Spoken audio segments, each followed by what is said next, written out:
Under the Bridge, the complete story.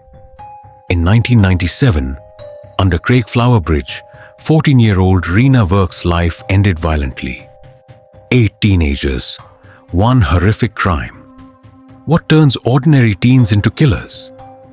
The murder of Rena Work shocked Victoria, British Columbia. Beaten and drowned by her peers, who returned to school the next day as if nothing happened. Hulu's Under the Bridge reconstructs this crime that changed how we view teenage violence.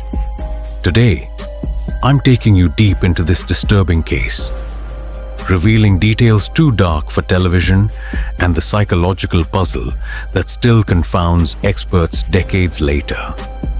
Part 1. Rena Work beyond the victim label. Before she was a headline, Rena Work was a teenage girl with dreams. Born to Indian Jehovah's Witness parents, she struggled with her identity in predominantly white Victoria. Standing out physically and culturally, Rena desperately wanted what most teenagers crave: acceptance. Her diary entries revealed a girl who would do almost anything to belong. Former classmates described her as someone who would pretend to smoke, adopt others' fashion styles, and even invent stories to seem more interesting. Behavior that eventually made her a target. The series only hints at Rena's troubled history. Her previous attempts to run away, minor brushes with the law, and increasingly risky behavior as she sought connection with peers who would ultimately betray her in the worst possible way.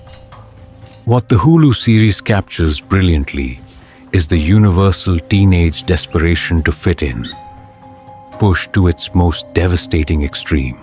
Part 2. The Day Everything Changed. November 14th, 1997 began like any Friday. Rena told her parents she was visiting a friend. Instead, she headed to a teen gathering under the Craigflower Bridge, a decision that would cost her life. The bridge itself is almost a character in this story. A concrete structure spanning the gorge waterway, creating a shadowy space where teenagers could escape adult supervision. According to court testimonies, approximately 15 teenagers were present that evening, smoking, drinking, and engaging in the kind of posturing common in unsupervised teen gatherings. What triggered the violence? A stolen phone card and rumors that Rena had spread stories about one of the girls. In the world of teenage social dynamics, these were capital offenses. The initial attack was sudden and brutal. A group swarming, punches thrown, cigarettes extinguished on her skin. Witnesses described how Rena tried to apologize, tried to escape, but was pursued. The most chilling aspect, as investigators would later discover, several teens watched parts of the attack and simply walked away. Part 3. Rebecca Godfrey, the outsider who came home. Riley Keough portrays Rebecca Godfrey in the Hulu series as a writer returning to her hometown with an outsider's perspective, crucial to understanding how this crime could happen in plain sight. The real Godfrey spent years interviewing everyone connected to the case. She gained unprecedented access, partly because she understood Victoria's culture, having grown up there herself. What separated Godfrey's approach from mere true crime? Sensationalism was her determination to understand the psychological landscape these teenagers inhabited, the invisible rules and hierarchies that governed their world. In one interview, a detective told Godfrey something bone-chilling. These kids talked about the murder like they were discussing a movie they'd seen or a game they'd played. Through Godfrey's eyes, the series explores How a community can simultaneously create and deny the conditions that make such violence possible. Part 4. The investigation unfolds. For 8 agonizing days, Reena was simply missing. Her parents maintained hope while search parties combed the area. The first break came quickly. Witnesses began talking about a beating under the bridge. Initially, police treated it as a simple assault case, believing Reena had run away afterward. When Reena's body surfaced in the gorge waterway on November 22nd, everything changed.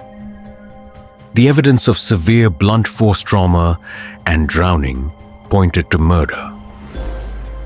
What the Hulu series portrays through Lily Gladstone's composite detective character is the methodical unraveling of teenage silence.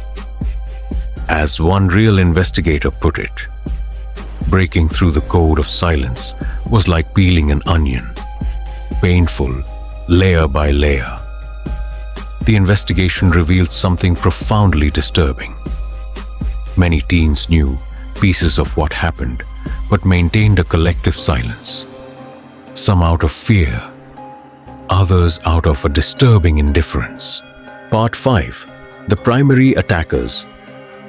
While 6 girls were eventually charged with assault for the initial beating, the focus soon turned to Kelly Ellard and Warren Glowatsky, the two who followed Reena after she tried to leave.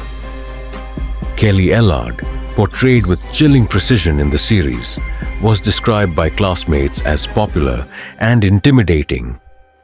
At just 15, she became the central figure in a murder that would define Canadian true crime. Warren Glowatsky, the only male charged in the murder, presented a psychological puzzle. Why would a teenage boy join a primarily female-led attack? Court psychologists suggested his desperate need for female approval played a crucial role. What the series only hints at is the cold detachment both displayed in the aftermath.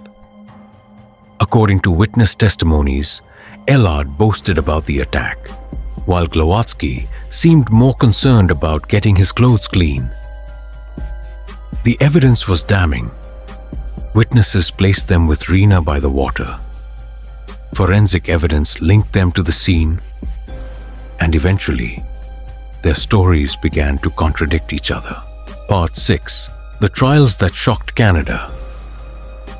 The legal proceedings that followed became some of the most closely watched in Canadian history, partly because they challenged fundamental assumptions about teenage girls.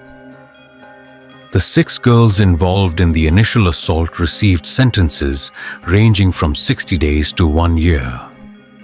Punishments many in the community felt were far too lenient. Warren Glowatsky was convicted of second-degree murder in June 1999. In court, he appeared emotionless as he received life imprisonment with no possibility of parole for 7 years. Kelly Ellard's case proved more complex. It took 3 trials over 8 years before she was finally convicted. Her infamous lack of remorse, captured subtly in the Hulu series, haunted the courtroom.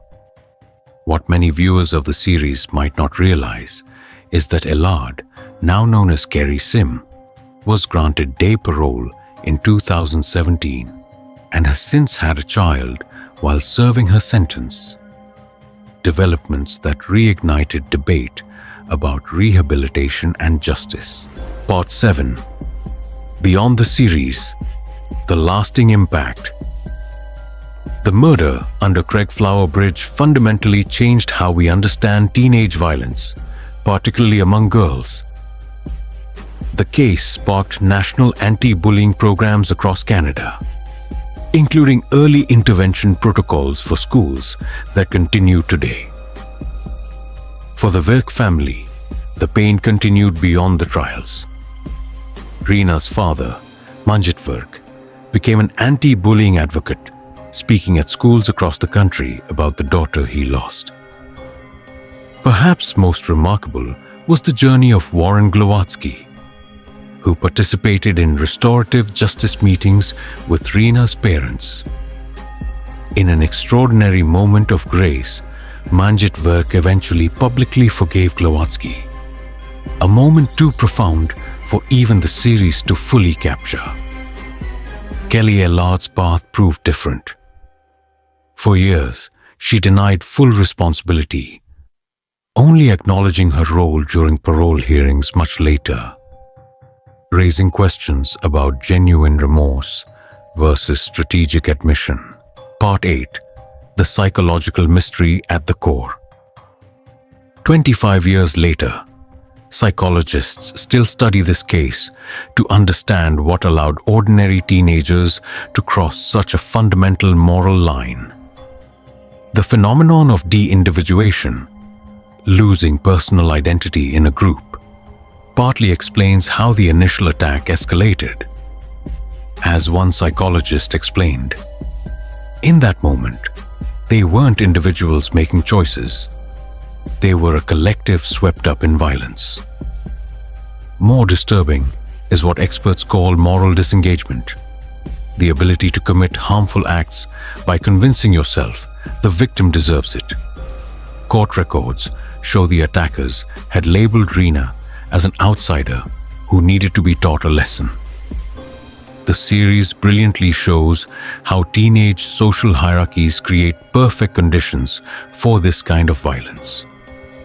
Social status becomes so important that cruelty becomes a tool to maintain position.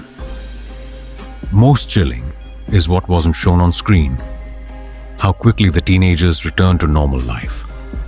As one detective said, the scariest part wasn't the violence.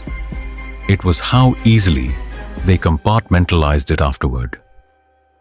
The tragedy under Craigflower Bridge revealed darkness hiding in ordinary communities, schools, and teenagers. Under the Bridge reminds us that devastating crimes often come not from obvious monsters, but everyday people who cross invisible lines when no one is watching. What aspect disturbs you most? The teenage attackers? The community's blindness? Or how relevant these dynamics still are today? Share below. If you found this analysis valuable, please like and share. Some stories need to be remembered so history doesn't repeat. Subscribe for more true crime deep dives every week.